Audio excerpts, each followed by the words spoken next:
আজব এক ঘটনা, আর সাপ খেলায় সাপুরের কন্যা, নামেতে জরিনা, জরিনার বয়স হলো, জরিনার বয়স হলো, হাতে ছিল প্লাস্টিকের ছুরি,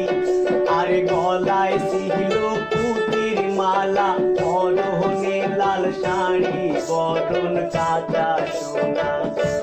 বরণ কাঁচা সোনা, হাত দুখানা লাউ লটিকার ডোগা, আর বুড়ুতে বিজলি মাখা, চাউনি স্বপনাকা, ঠোঁটে মধুর মাখা।